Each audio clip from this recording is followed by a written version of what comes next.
Ya, ahora estamos grabando, chicos. Bueno, qué bueno que tenemos dos Kevin que tienen ese interés por el curso. De paso voy a proyectar también ahora la diapositiva.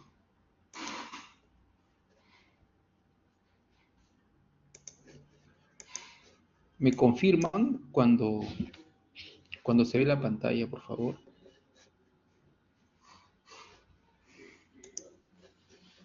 Ya. ¿Se ve la pantalla ahí? Sí, doctor, sí lo podemos apreciar. Ya. Entonces, vamos a empezar ahí con nuestra clase ahora. Estos minutos va a ser un minuto de introducción. Por si acaso, chicos, yo he colocado, no sé, anímense a revisar el Blackboard.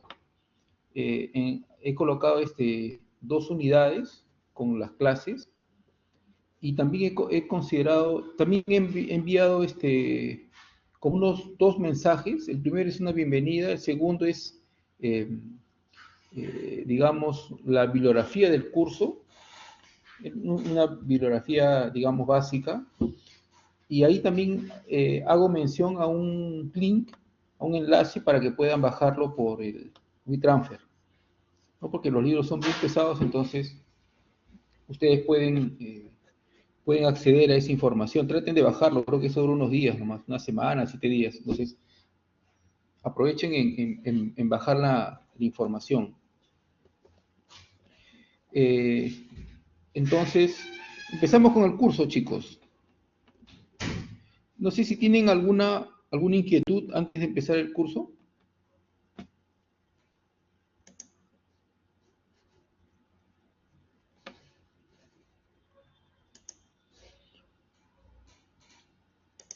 ¿Me escuchan? Por favor, ¿me confirman?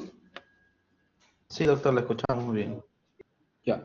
Voy a apagar el video porque a veces se pone un poco lento. Vamos a ver solamente el- digamos, la diapositiva. Entonces, chicos, vamos a empezar con nuestra clase. Por favor, ustedes eh, pueden interrumpir en cualquier parte de la exposición, ¿no? Si tienen alguna duda. Bueno, el curso es Interacción sobre Estructura.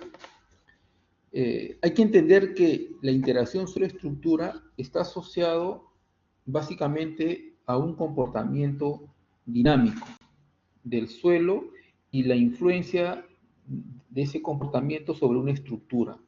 Entonces nosotros vamos a conversar bastante sobre eso desde los conceptos básicos de este tema de sistema de un grado de libertad. Después vamos a conversar también sobre la propagación de ondas. Ya, en sistemas de un grado de libertad vamos a hacer eh, unos ejemplos asociados al cambio de la masa, de la rigidez, ¿no? Del amortiguamiento. Eso nos va a permitir entender el concepto. Después vamos a pasar al estudio de propagación de ondas. Entonces, esto tiene mucho tema de cómo la onda se propaga de un medio, o sea, una propagación vertical de un medio hacia la superficie. Entonces ahí vamos a estudiar eh, una aplicación, yo le llamo una herramienta computacional, algunos le llaman software, otros le llaman programas, una herramienta computacional que es gratuita, que es el Deep Soil, ¿no? Voy a colocar también en la unidad 1, voy a colocar ahí los programas, ya he colocado dos, por favor revísenlo. Voy a colocar dos más y las prácticas, también voy a ya subir las prácticas. Ahora voy a chequear las fechas que vamos a acordar y después después en cada unidad vamos a colocar las diapositivas. Después, desde la propagación unidimensional, vamos a estudiar el concepto, la aplicación. Un tema adicional sería la propagación de ondas bidimensionales. Para eso ya es una técnica un tanto distinta, que es la técnica de elementos finitos, a través de la opción dinámica.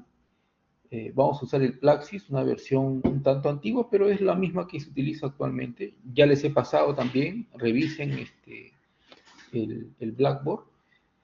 Y finalmente vamos a ver la aplicación de deformaciones por sismo de un talud, digamos, con metodología analítica o metodología simplificada. Entonces, de eso trata el curso.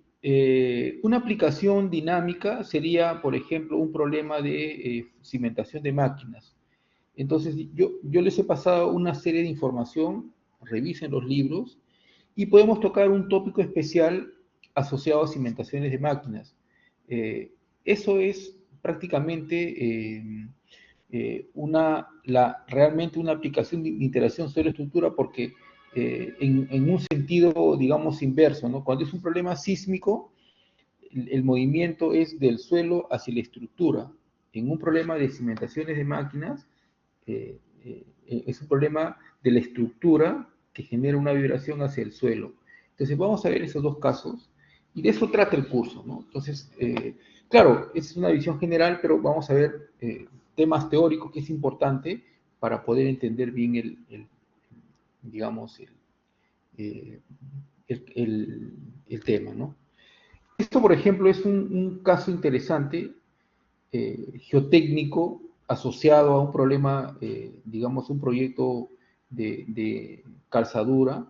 Entonces, aquí en este proyecto, donde yo participé ya hace varios años, se aplican todas las, digamos, los aspectos geotécnicos asociados a un problema de una estabilidad, en este caso la estabilidad de esta estructura existente. Entonces, acá hay una calzadura.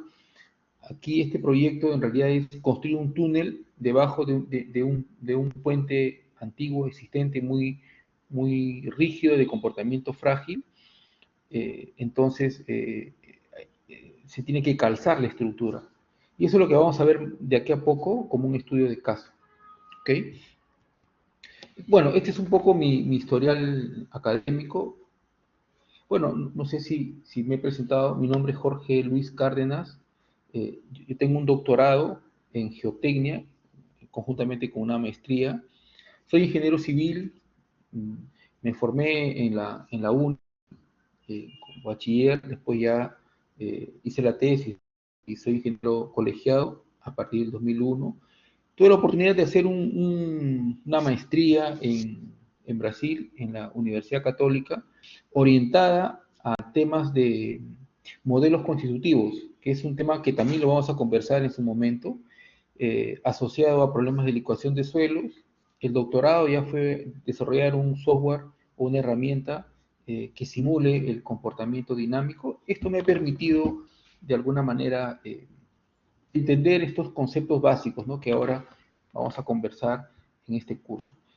Está mi correo, ese es el correo, digamos, del posgrado. También dicto el pregrado en la UPC. Entonces, todas las comunicaciones tienen que ser a través de este correo, ¿no? Eso no quita que quizás tengamos formemos algún grupo, sería interesante, para por ahí pasar alguna información algunos cursos, conferencias que a veces doy, ¿no? Entonces, yo les sugiero que elijamos un delegado ahora. Creo que es el primer curso que ustedes están de este posgrado, ¿no? Entonces, que esto sea un inicio, elijan entre ustedes un delegado y ese delegado que genere un grupo. Por ahí alguna información adicional, ¿no? Un poco más rápido, pero igual todas las comunicaciones tienen que ser por el correo. Entonces, este es un poco mi historial académico de docencia. Eh, bueno, soy profesor del pregrado y posgrado en la UNI. Eh, También soy profesor del pregrado y posgrado en la UPC, ¿no? Bueno, tengo ahí dirijo una empresa particular, ¿no? Magnus, y también trabajo en otra empresa asociada a temas de, digamos, de minería, ¿no? Entonces, yo generalmente no solamente me dedico a minería, sino hago todo tipo de análisis en obras civiles. Bueno, este es un poco, a ver, vamos a poner acá, un poco los logotipos que a veces uno maneja, ¿no? Este es mi correo de contacto. Bueno, acá he puesto la fotografía de la uni y la fotografía de la sede de San Isidro, ¿no? Me parece bonita la foto. Bueno, el objetivo del curso, esto ustedes lo pueden visualizar en el sílabus. El sílabus también está en el aula virtual. Me gustaría que empiecen un poco a investigar. El objetivo es proporcionar a ustedes, ¿no?, un análisis de interacción de la estructura. Este es un primer paso. En realidad este es un tema muy amplio, pocas veces tratado en los cursos de pregrado e inclusive en posgrado, ¿no? En posgrado la dinámica está asociada a dinámica de estructura, entonces hay poco énfasis en los cursos de dinámica de suelos, ¿no? Yo en la uni he dictado dinámica de suelos en el posgrado, entonces imagínense, ahora en el pregrado se está dictando, entonces ya como que poco a poco hay que estar de la mano con eso, ¿no? Especialmente en obras geotécnicas. ¿Cuáles son las obras geotécnicas? Principalmente son presas de tierra, presas de relaves, túneles, ¿no? Entonces, esas son obras que son muy susceptibles a la vibración del suelo, entonces amerita estudiar la dinámica de suelos. Vamos a introducir también conceptos de elementos finitos asociados a la geotecnia, ¿no? Ya les he pasado una herramienta, por favor revísenlo. Hoy día vamos a hablar un poco, vamos a hacer un taller, ¿no? Para un poco perder el miedo, ¿no? Y vamos a estudiar aplicaciones, ¿no? Modelando estructuras considerando la interacción con el suelo de fundación, ¿ok? Las unidades de aprendizaje, ¿no? O el contenido. Este es un término que se está utilizando mucho a nivel ya digamos, de educación. Unidades de aprendizaje eh, está asociado primero a una generalidad que estamos viendo ahora, al estudio de sistemas de un grado de libertad. Esto es algo así como el índice, ¿no? El estudio de propagación de ondas, aspectos, aquí vamos a ver aspectos conceptuales. Estos dos van a ser aspectos conceptuales. Si nosotros, en todo caso, si yo consigo pasar bien la información a ustedes, lo que viene va a ser sumamente fácil, ¿no? Porque es una aplicación. Esto que viene de respuesta sísmica unidimensional y bidimensional es una aplicación a través de una herramienta computacional o un programa, pero lo primero es los aspectos teóricos, ¿no? Entonces, eso es bueno, digamos, captarlo bien. Si no, me preguntan y igual repetimos. Conceptos básicos, ¿no? Vamos a hablar algo sobre esto, un resumen del curso, estamos hablando de algo, una introducción, y esto es una discusión de un caso geotécnico, que es interesante como un tema de motivación. Después, sistemas de un grado de libertad. Este tema, que aparentemente ya seguramente ustedes lo han visto en el pregrado, algunos se recordarán del curso de dinámica, de dinámica de estructura, creo que sea en el cuarto o quinto ciclo. Digamos, en su momento uno lo ve de una forma más parecida a la física de academia, pero acá vamos a darle un toque ya más numérico con la utilización del Excel para ver cómo varía el efecto de la masa, de la rigidez, del amortiguamiento, ¿no? Acá vamos a entregar un trabajo, ¿ya? El trabajo es simple, por favor, no es un trabajo para hacerlo, digamos, si yo dicto la clase hoy día es para hacerlo después de la clase, ¿no? Porque es una aplicación de las ecuaciones. Inclusive yo voy a hacer ejemplos y el trabajo es similar al ejemplo. La idea es que se fije el concepto. Después vamos a ver propagación de ondas. Este tema es importante. Acá se discuten aspectos teóricos fundamentales, ¿no? Como la propagación de onda en un medio finito. ¿Qué es un medio finito? Es, por ejemplo, es un medio que no tiene límites, ¿no? Es como decir, estamos en el medio de la corteza terrestre, ¿no? O sea, después un medio semi-infinito es algo así como que ya hay un contorno vacío, ¿no? Es como la superficie. Y en medio estratificado cuando ya tenemos diferentes materiales. Entonces, esta teoría lo vamos a ver, esto nos va a permitir, digamos, entender lo que viene más adelante, que es la respuesta sísmica 1. Y vamos a dejar un trabajo también en este capítulo. Después acá si viene una aplicación de un software, ¿no? Vamos a utilizar el DeepSoil, que es para propagación de ondas unidimensionales, ¿ok? Y en la última unidad de aprendizaje, que es la parte un poco más extensa, es la respuesta sísmica bidimensional. Cuando uno utiliza el término respuesta, está asociado a un tema, digamos, de el comportamiento del suelo, ¿no? Entonces, para eso tenemos que entender técnica de elementos finitos. Vamos a hablar una introducción a los modelos constitutivos para comportamientos dinámicos, la aplicación, ¿no? A través de una herramienta computacional como es el Plaxis, una versión estudiantil. Otra aplicación es los métodos simplificados para estimar qué tanto se deforma un talud por sismo. Esta es una técnica, acá hay varias técnicas, y una de las herramientas acá es esta herramienta que yo le he programado y se lo voy a pasar, que es también para el estudio de los desplazamientos, ¿no? Y acá vamos a dejar un trabajo simple, no muy complicado. Entonces son 4 trabajos que ustedes van a realizar, y en la última clase vamos a hacer vamos a tomar el examen final, ya que es un examen conceptual. Ya, por algo se dejan los trabajos para que ustedes ahí tomen su tiempo, ¿no? Los trabajos se va a dejar la próxima clase y tienen un tiempo de entrega de 15 días. Entonces, si yo dejo hoy día no me voy a dejar ni un trabajo, pero si dejo hoy día, me tienen que entregar en 2 semanas. Si yo dejo la otra semana otro trabajo, igual, ¿no? Corre 2 semanas, ¿no? Y el último trabajo va a ser la última clase y tenemos 15 días más, ¿no? Para que ustedes lo entreguen. Es un trabajo corto, no hay mucho misterio, ¿ya? Y después de cada trabajo vamos a hacer un feedback. Entonces, la idea es que a los 15 días yo hago un feedback, ¿no? Una retroalimentación de cómo se soluciona el trabajo y a partir de ahí ya no es posible hacer entrega porque ya le estoy dando la respuesta, ¿no? Entonces, hay que cumplir esas fechas.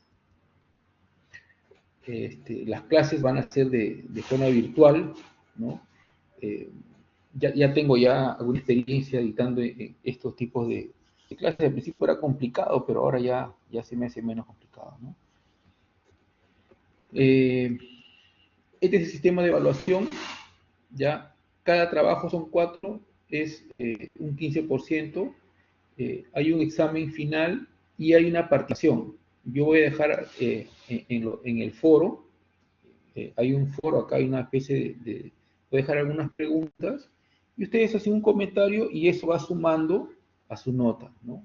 Preguntas simples, ¿no? Como por ejemplo, ¿qué tiene por interesante la estructura, ¿no? Entonces ustedes ahí escriben unos cuantos párrafos y eso también va a ir sumando a su nota. Entonces, este es el sistema de calificación.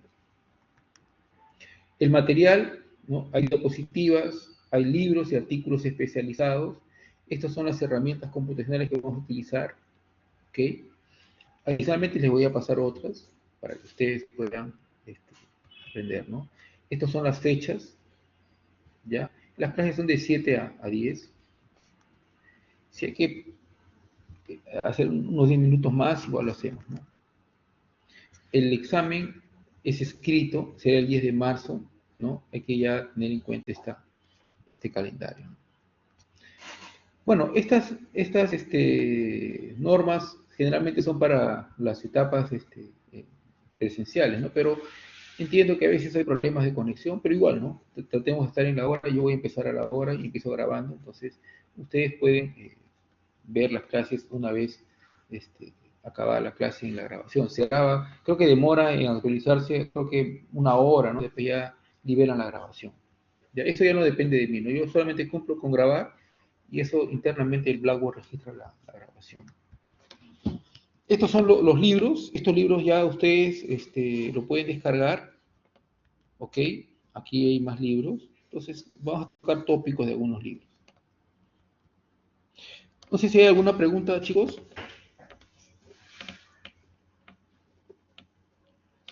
¿Alguna consulta, por favor?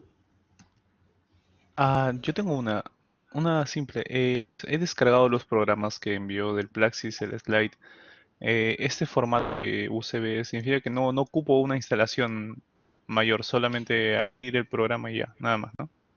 Es correcto, sí. Hay una versión que lo voy a pasar que es la instalable, pero con esta versión ustedes simplemente copian en su carpeta. Les voy a explicar eso después en su momento. Y de cualquier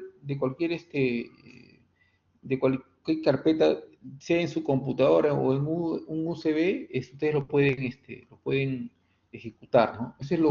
Claro, es una versión antigua, pero es práctica, ¿ya? O sea, una Entonces, versión portable, sí, exactamente, es una versión portable, ¿ya? No necesita ningún ya. tipo de instalación. Ese es lo ventajoso de esta versión que me pasaron ya algún tiempo,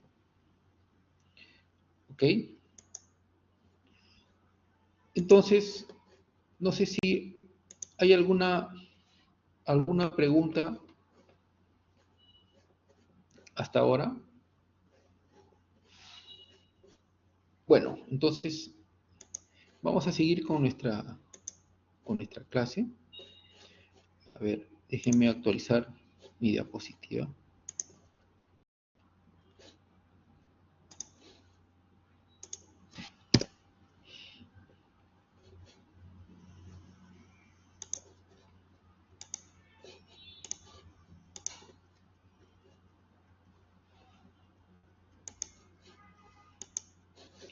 Bueno, entonces, ¿me confirma si se observa la pantalla?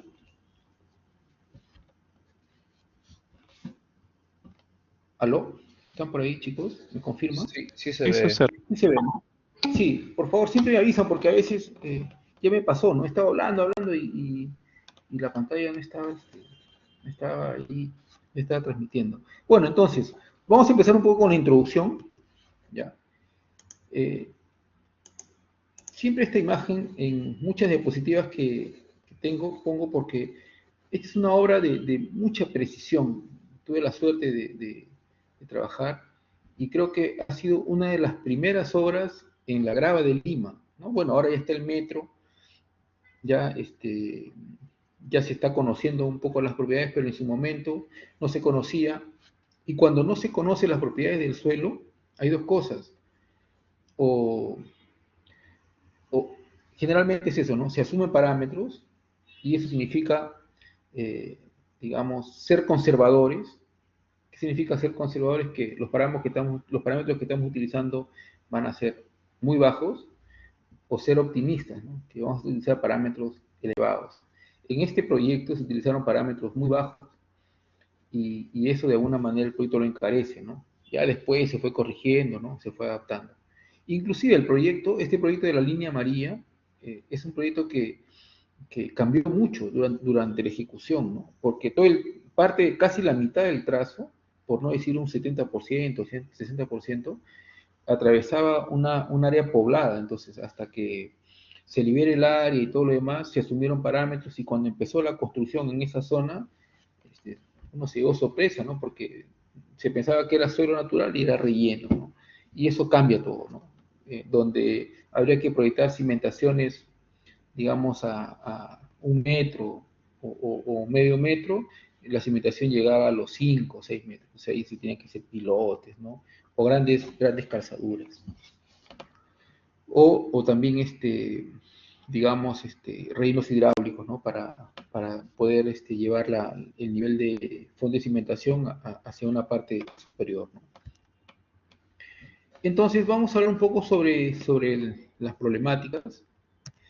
Eh, Entender la interacción suelo-estructura, tenemos que entender desde el origen, ¿no? Nosotros pertenecemos a una región de alta sismicidad, ¿no? Acá está Sudamérica y acá está el Perú, ¿no? Entonces, es una zona digamos, de contacto de placas, ¿no?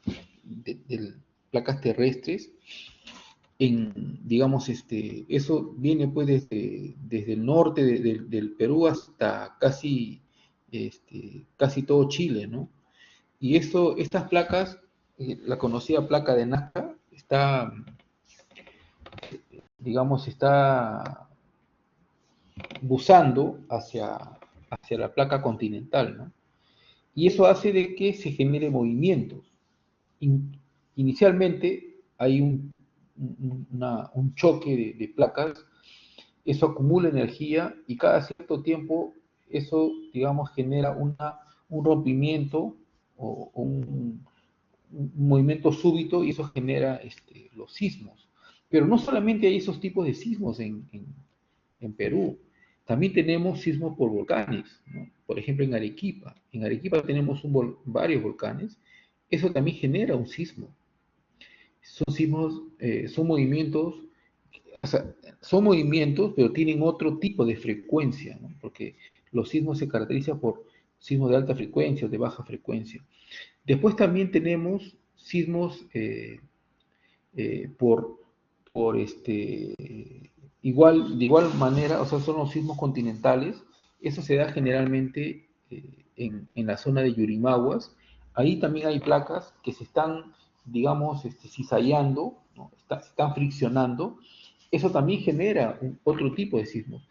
Si ustedes observan el mapa de la norma peruana, la E030, la norma sísmica, se ve como un ojo en la zona de Yurimaguas. Es por esa causa de intraplacas o de sismo continental. Entonces, ¿eso qué cosa hace? Eso hace de que esa zona sea tan potencialmente de alto riesgo como en la costa, ¿no? Inclusive hasta la aceleración máxima de la costa es similar a esa zona, ¿no? Se supone que la aceleración máxima debería disminuir una vez que, digamos, pase la cordillera, pero en este caso no, aumenta en esa parte, ¿no?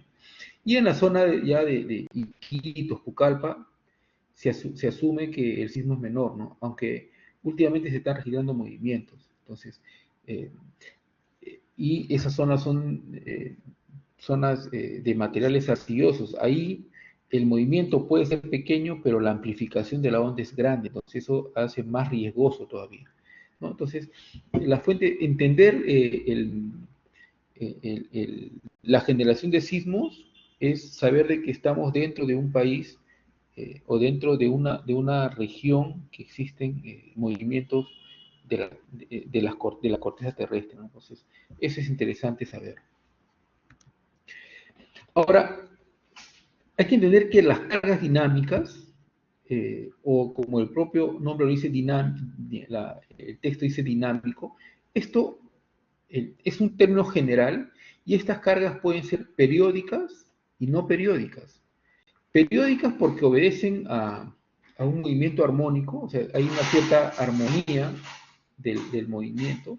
Eso, por ejemplo, ¿dónde se da? Se da cuando nosotros proyectamos una máquina, un molino, y estos ejercen un movimiento periódico, un golpe periódico. Entonces, ese golpe se transmite en la cimentación y se genera esta forma de carga, ¿no? Eso también se asocia también cuando se diseñan barcos y se van a proyectar, digamos, los muelles. El golpe que da el barco al muelle también es un golpe periódico, ¿no? Entonces, cuando se diseñan esos pilotes, ¿no? o esas plataformas, la fuerza no es una fuerza horizontal, sino es una fuerza que está variando en el tiempo.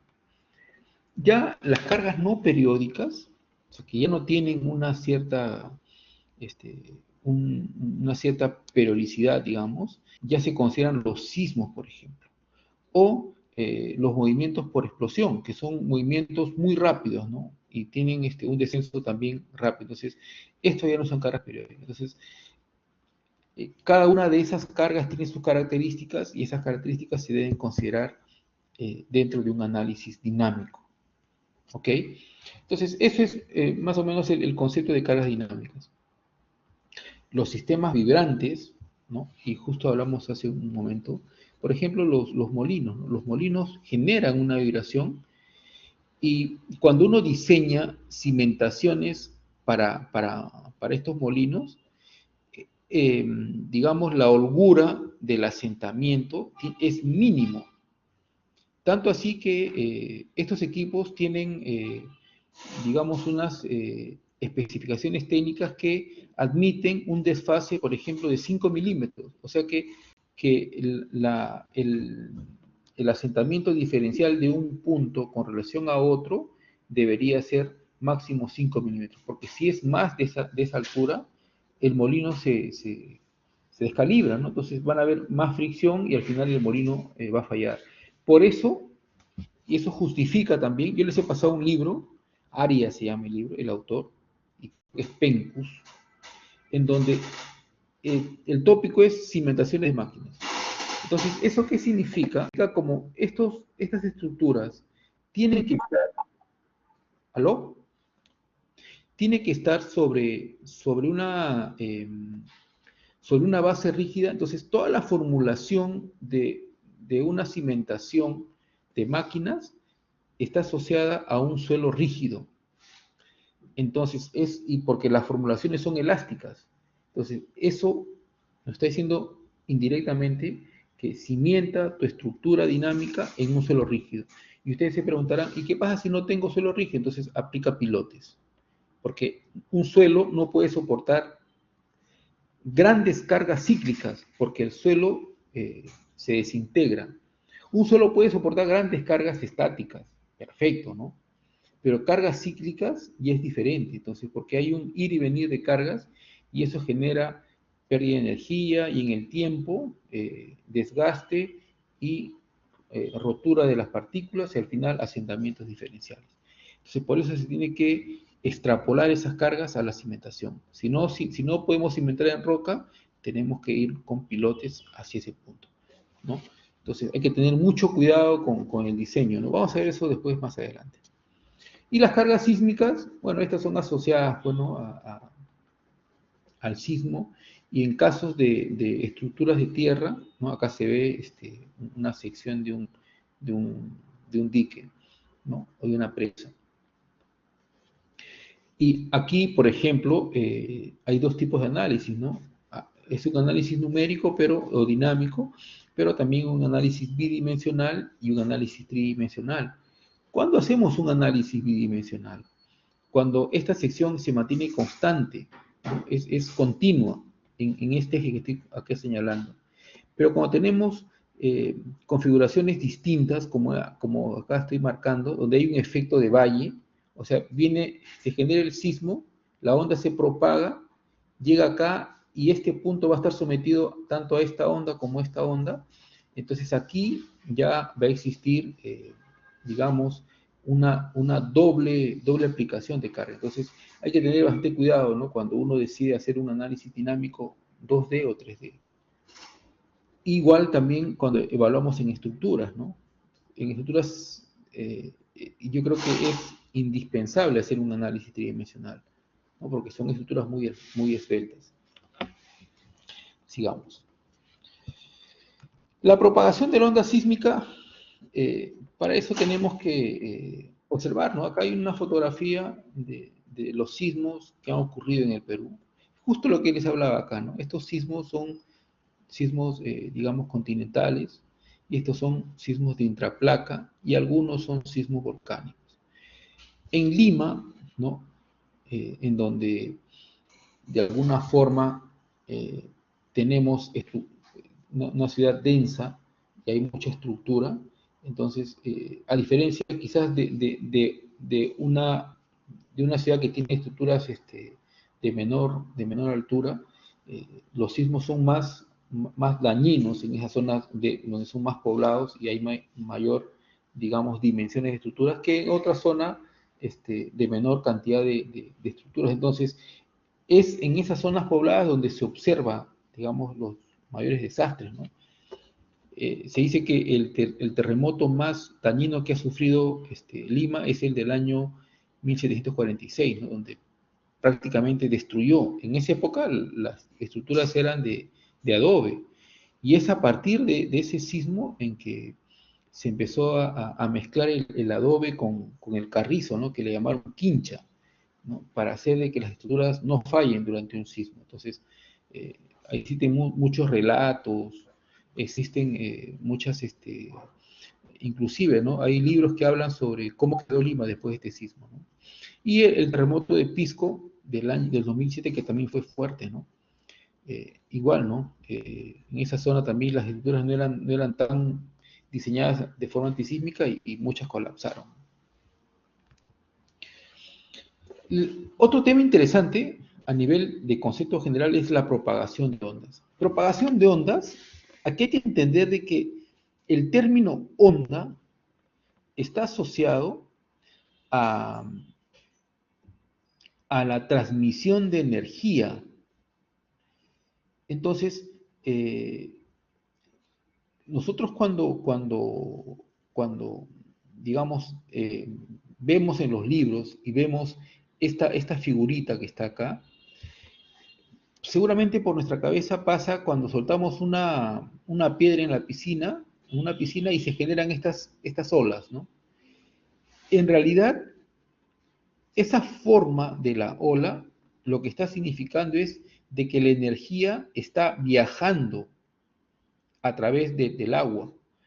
Entonces, ese viaje, ¿no? Es como si fuese o sea, la energía viaja, pero la partícula no viaja. O sea, si tenemos una partícula de agua en un punto y le cae una piedra en la superficie, y uno observa que este movimiento, digamos, sinusoidal, no se trata de que la partícula se está moviendo así, es la energía que genera ese movimiento en la masa. Entonces, lo que está ocurriendo aquí es de que dos bloques, como si fuesen bolas de billar, uno está golpeando al otro, el otro golpea al otro, y así va avanzando, avanzando, avanzando, y esa energía del golpe es la que se transmite. Por eso cuando se habla de ondas, se habla de transmisión de energía. Entonces, eso tiene que quedar bien claro como un concepto. Entonces, cuando hablamos de propagación de ondas, estamos hablando de la propagación de la energía que se generó por causas, digamos, de rompimiento dentro de la corteza terrestre, y la energía ha ido viajando. Entonces, esa forma de la energía, ¿no?, asociada a ese efecto que hemos hablado así como una bola de billar, hay dos tipos de movimientos. Cuando una bola golpea a la otra y se genera una compresión, entonces es como si, bueno, no sé cuántos ustedes han jugado billar, pero le damos con el taco, esta bola golpea a una, esta retrocede y la otra va avanzando, entonces acá se genera una compresión. Entonces, esas ondas son de tipo P, que son ondas de compresión. Pero también la bola también puede generar una especie de fricción entre una y la otra. Entonces, cuando golpea en este sentido, entonces esta de acá también golpea en este sentido vertical, y las otras también están así onduladas. Entonces, eso se llama energía de corte. Entonces, son ondas de corte. Entonces, la energía que se transmite son ondas de corte. Entonces, las ondas o la transmisión de la energía que se da en la corteza terrestre son únicamente, bueno, de forma teórica, de dos tipos, de compresión y de corte. Entonces, estas ondas, que son de compresión y de corte, si fuese un espacio semi-infinito, si estamos acá, esas ondas van a ir viajando, viajando, y no van a cambiar esa forma de golpe, ¿no? O sea, las bolas de billar van a estar golpeando, golpeando, golpeando, y esto va a seguir.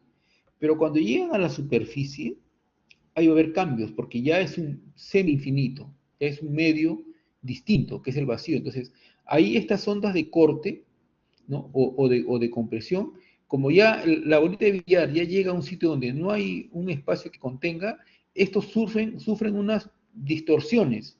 Entonces, estas ondas, esa energía, como ya no pasa a otro medio, ¿y qué es lo que hace? Superficialmente va a pasar. Y ahí se generan dos tipos de ondas: las ondas Love y las ondas Rayleigh. ¿Qué son estas ondas? Son combinaciones de ondas de corte y de compresión. Y estas son las más dañinas. Entonces, cuando acá se tiene una estructura, estas ondas van y golpean, ¿no?, y la estructura se mueve de una forma totalmente aleatoria. Y eso hay que entender, y eso que les acabo de explicar, de que ocurren las ondas de corte y de compresión, cuando estas llegan a la superficie, y estas, digamos que sufren movimientos aleatorios, estas se pueden verificar en las señales sísmicas. Por ejemplo, esta señal sísmica, ustedes seguramente lo han visto en muchos reportes de ahora que ha ocurrido unos sismos. Viene una señal bien baja, después ya ocurre esto y después baja, ¿no? Entonces, ¿qué significa esta señal baja? Ojo, cuando ustedes, este gráfico hay que saber interpretar, ¿no? Este es un registro de un sismógrafo, ¿no?, que está colocado en la superficie. Nosotros, todos nosotros, cada uno de nosotros, cuando ocurre un sismo, nos convertimos en un sismógrafo, porque sentimos esta vibración, ¿no? O sea, es digamos, la sensación que uno tiene, ¿no? Cuando esto es así, sentimos más movimiento. Entonces, somos un sismógrafo en el sentido de que captamos esa energía. Entonces, no sé si ustedes se han dado cuenta que antes de que ocurra un sismo, uno siente un leve movimiento. ¿Qué significa ese leve movimiento? Lo que él estaba explicando, ¿no?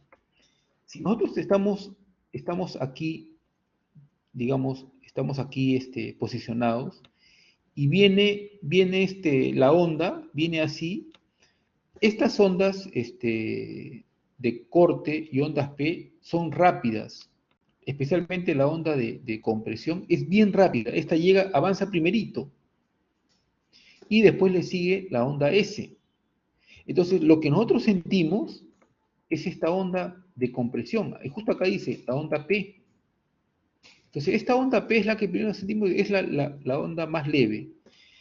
Después, ya que estamos aquí parados, después llega la onda S, un poquito más fuerte. Entonces, acá sentimos la onda S.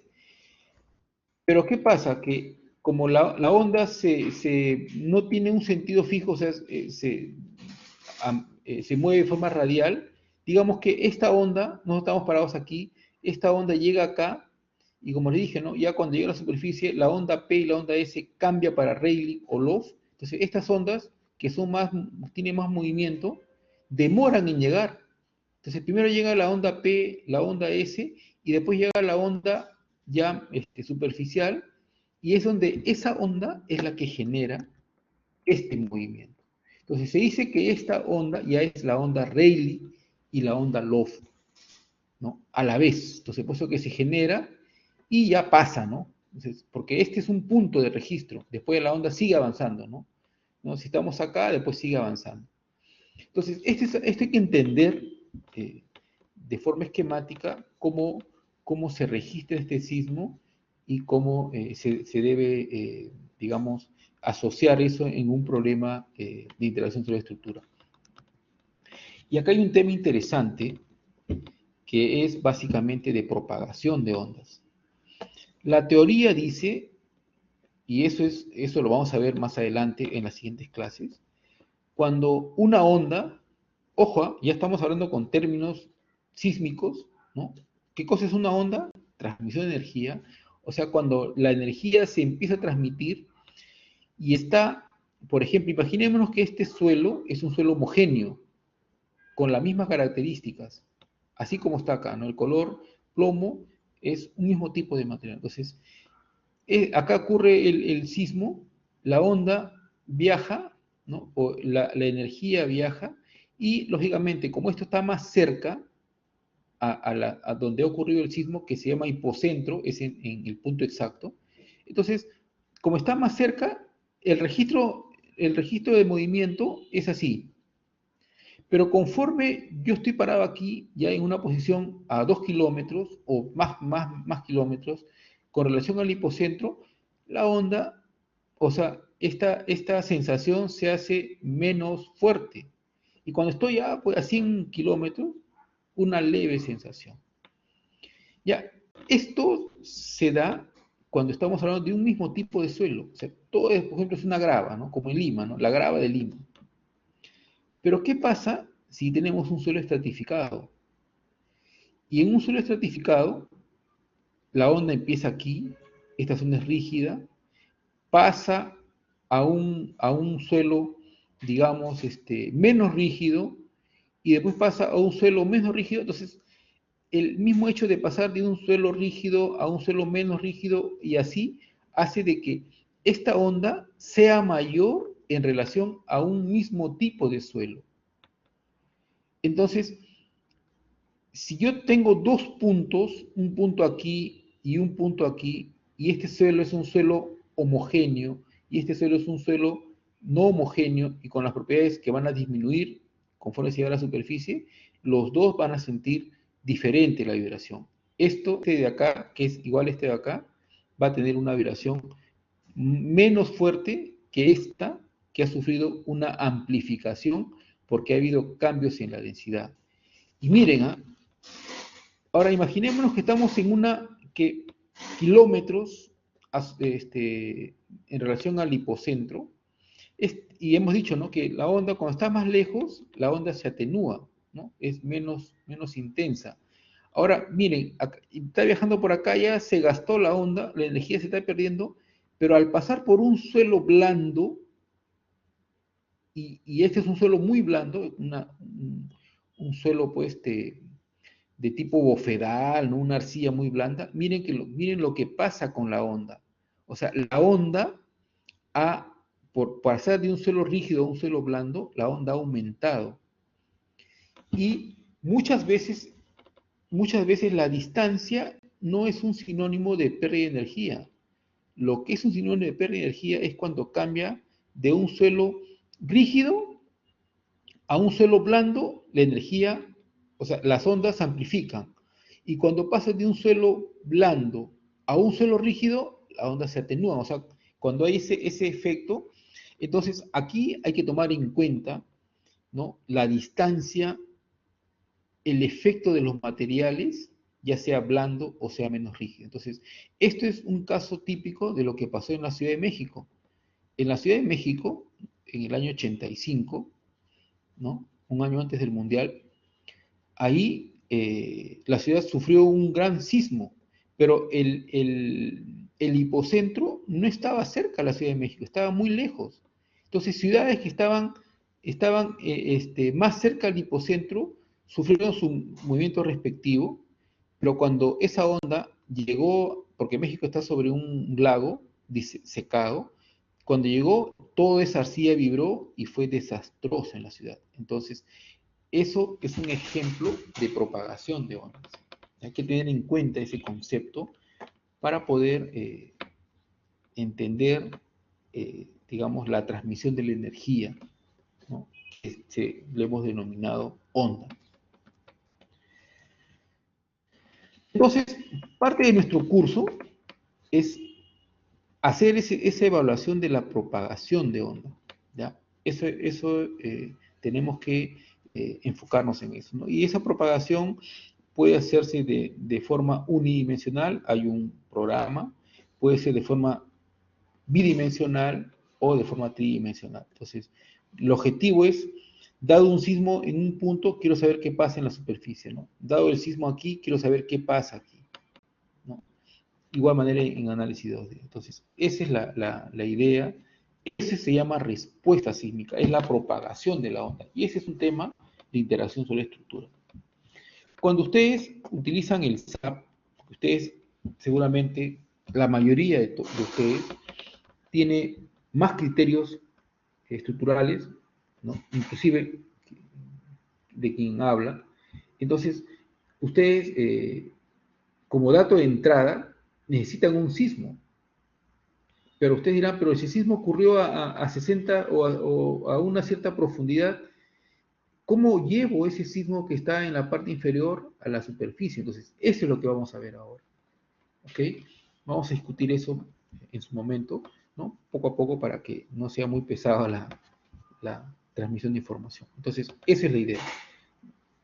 Interacción de la estructura le va a proporcionar el sismo en la cimentación de esa estructura. Y de ahí ya vienen las herramientas como el SAP, ¿no?, o el ETAPS, que captan ya sea ese sismo en términos de tiempo-historia, esto le llaman tiempo-historia, o en términos de aceleraciones espectrales, ¿no?, como la norma indica. La norma peruana propone una aceleración espectral, ¿no?, un espectro de respuesta. Y vamos a darnos cuenta que eso también podemos generar un espectro de respuesta, ¿no? Eso vamos a hacerlo más adelante. Justamente acá, ¿no? Este es el espectro de respuesta, ¿no? ¿Cómo se genera un espectro de respuesta? Es, en realidad, el espectro de respuesta es cuando nosotros tenemos la señal sísmica en la superficie, ¿no?, de la propagación de onda, y asumimos varios sistemas de libertad y vamos a empezar a hacer un juego, digamos, con el periodo, o sea, vamos a cambiar el periodo, ¿no? Porque acá hay una ecuación de equilibrio, ¿no? Masa por aceleración, más amortiguamiento, por velocidad, más rigidez, por el desplazamiento, igual a una fuerza. Entonces, tomamos una fuercita de acá y resolvemos ese problema asumiendo varios periodos, ¿ya? Y vamos a calcular cuál es la aceleración máxima. Entonces, y ahí vamos a empezar a graficar. Y este es un gráfico de aceleraciones máximas por periodos que inicialmente hemos asumido. Entonces, y se construye esta gráfica. Y esta es la gráfica que es un tipo de análisis que toma esta gráfica. Algunos programas o herramientas toman la señal sísmica, otros toman el espectro de respuesta, ¿no? En los programas que ustedes manejan, seguramente tienen que usar estas opciones. Al final, estas dos son similares, ya son similares, ¿no? Es un dato de entrada sísmico. Aquí, por ejemplo, este es un esquema que es interesante, ¿no? Cuando el sismo es pequeñito, miren su espectro de respuesta. Es así. Cuando el sismo es, digamos, de mayor amplificación, el espectro de respuesta es así. Entonces, hay que entender qué cosa es este espectro de respuesta. ¿Qué significa este valor de acá?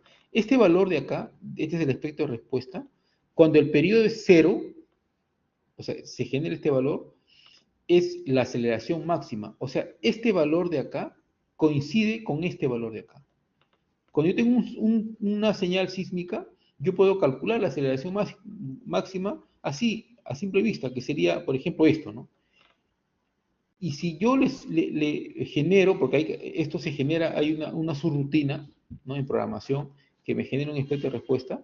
Si yo verifico que esta aceleración debería ser igual a esta, si estas no son iguales, han hecho una mala transformación. Entonces, déjense cuenta de eso, ¿no? Cuando ustedes tengan una señal sísmica y alguien les presente el espectro de aceleraciones, esto de acá debe coincidir con el valor máximo, ¿ya? Si no coincide es porque está mal hecho, ¿ya? ¿Por qué? Porque para periodo cero estamos en la superficie y esto es aquí en la superficie, ¿ya? Eso hay que entender. Sigamos. El comportamiento dinámico del suelo. Esto es importante, ¿no? Cuando tenemos un suelo rígido, el comportamiento es elástico. ¿Qué significa elástico? Que está ahí en este tramo, ¿no? Pero cuando el suelo es blando, ya se genera un desgaste, ¿no? Entonces, y cuando el suelo es muy blando, ya la rigidez, que es la tangente, cambia. Entonces, cuando el suelo es muy blando, es lo que se genera, por ejemplo, el efecto de la licuación de suelo, ¿no? Los granos, por la intensidad del movimiento, estos granos en realidad se empiezan a separar y va a llegar un momento en que se separan, no hay contacto y en ese momento el suelo se comporta como un fluido. Y esta es la evidencia, ¿no? O sea, la cimentación de este dique, ¿no? Porque acá había un dique y en la parte baja la fundación, digamos, ese suelo de fundación flipó, o sea, las partículas se separaron y cualquier estructura que esté encima simplemente se hunde, como en este caso, ¿no? Esta estructura de acá se hundió. No, o sea, ha fallado, uno observa que ha fallado el dique, pero el dique quizás ha estado bien construido, pero lo que ha fallado es el apoyo del dique que está en la parte baja. Entonces, seguramente se hizo un mal estudio de suelos, ¿no? El agua generó esta condición y colapsó. Entonces, eso se llama licuación de suelos. Es el fenómeno, digamos, más extremo que puede sufrir un suelo ante una carga sísmica, ¿no? Comportarse como un fluido, ¿ya? Y eso es lo que se quiere evitar, ¿no? Y los modelos constitutivos, ¿no? Son ecuaciones que me permiten asociar este movimiento. Para hacer un análisis dinámico, no solamente es tener un buen programa de mecánica de suelos, ¿no? Sino que hay que tener un buen modelo constitutivo. Y esto debería ser calibrado. O sea, un modelo constitutivo es una ecuación que me va a representar el ensayo de laboratorio. Este ensayo de laboratorio. Entonces, un buen modelo constitutivo tiene que hacer esto. ¿Ya? Entonces, ¿qué es lo que se tiene que hacer? Del ensayo, ¿no? Yo voy a calibrar, ¿no? Entonces voy a encontrar las ecuaciones de este modelo constitutivo, o sea que tiene que cumplir, ¿no? De tal manera que esto se repita, ¿no? Entonces eso es un modelo constitutivo. Ahora no voy a entrar en detalles, pero en su momento vamos a hablarlo con más detalle. Entonces, ¿cómo se calcula eso? Se calcula a través de elementos finitos. Elementos finitos es una técnica de discretización, ¿ya? Que me permite, digamos, discretizar. ¿Qué cosa es discretizar? Un medio continuo, que es un solo material, lo puedo generar o lo puedo separar por elementos, ¿no? Estos elementos tienen propiedades, entonces lo que ahora se hace es se estudia una propiedad, ¿no? Se ensambla, ¿no? Es como si acá te dice triángulos, yo formo ahora con triángulos esta silueta, entonces quiere decir de que ahora mi problema que es continuo ahora va a ser discreto. Y como yo conozco la ecuación de este elemento, al juntarlos y formar esta figura, yo puedo conocer la ecuación total. Entonces, esa ecuación total sería la ecuación del sistema.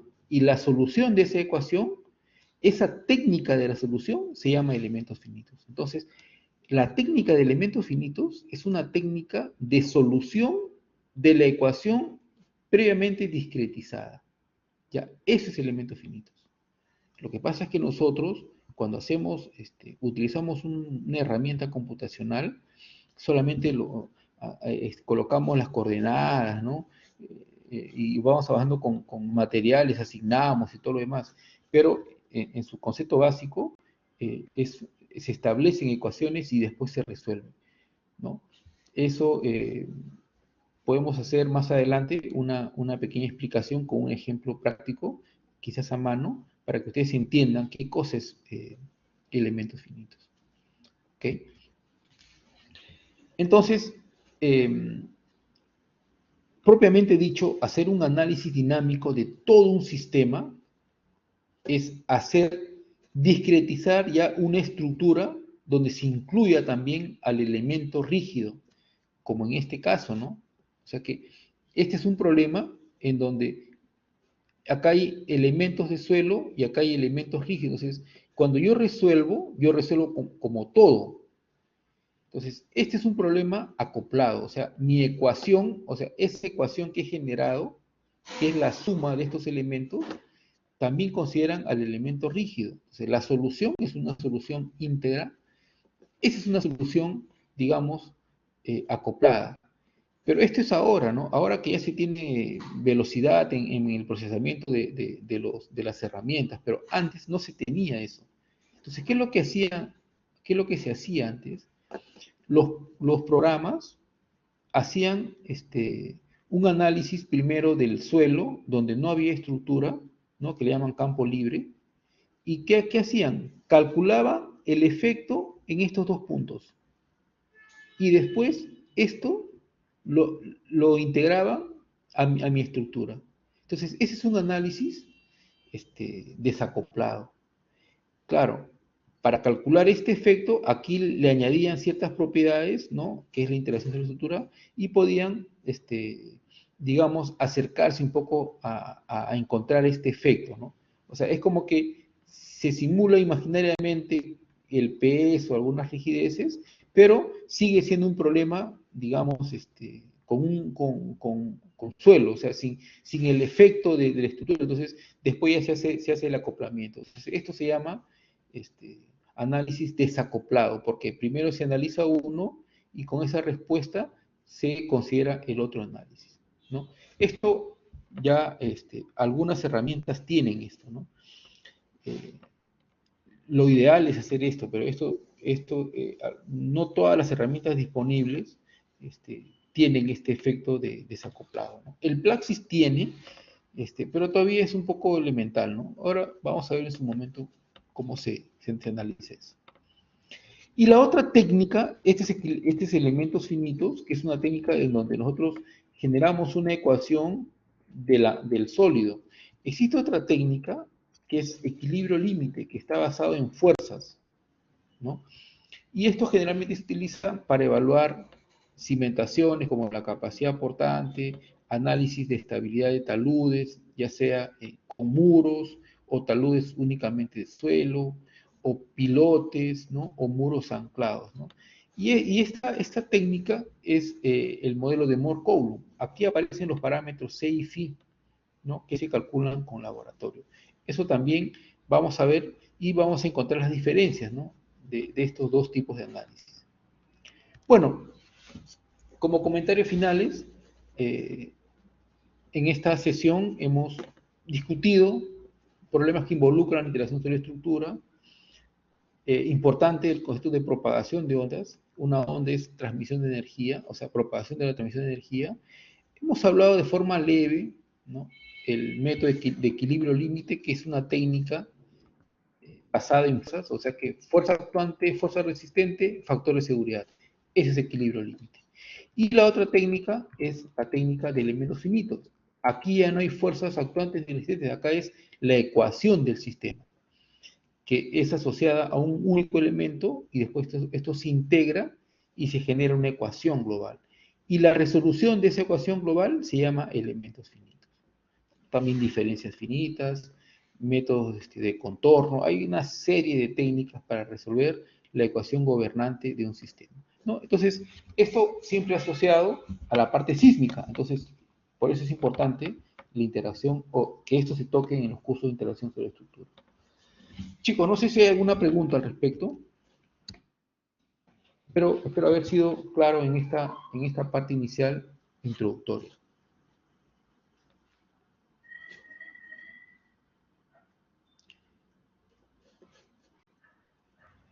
¿Aló? Ingeniero, sí, Sí. ingeniero, ¿qué tal? Quería consultar el tema de la propagación de ondas.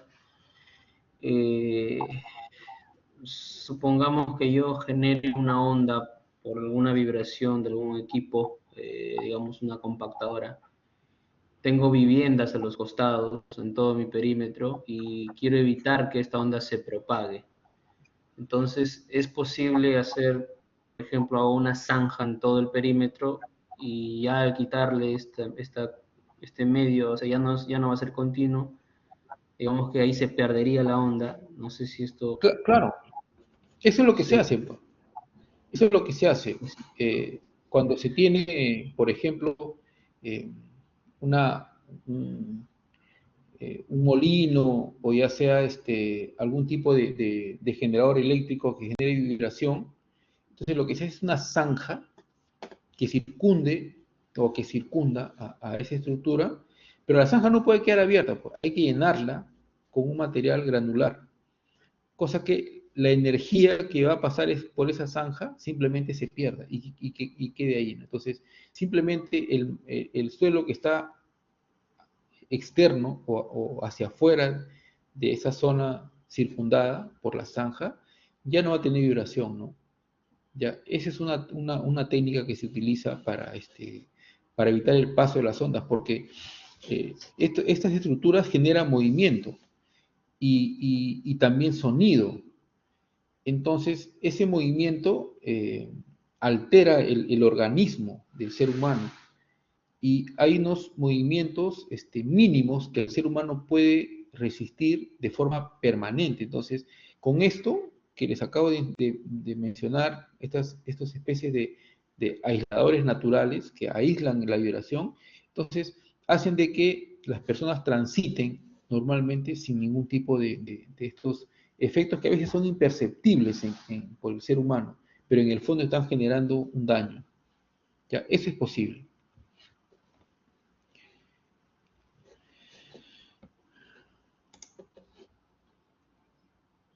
Bueno, nos tomamos unos minutos para tomar un vaso de agua y regresamos. ¿De acuerdo? De acuerdo, ingeniero. Ok, Ya. ingeniero.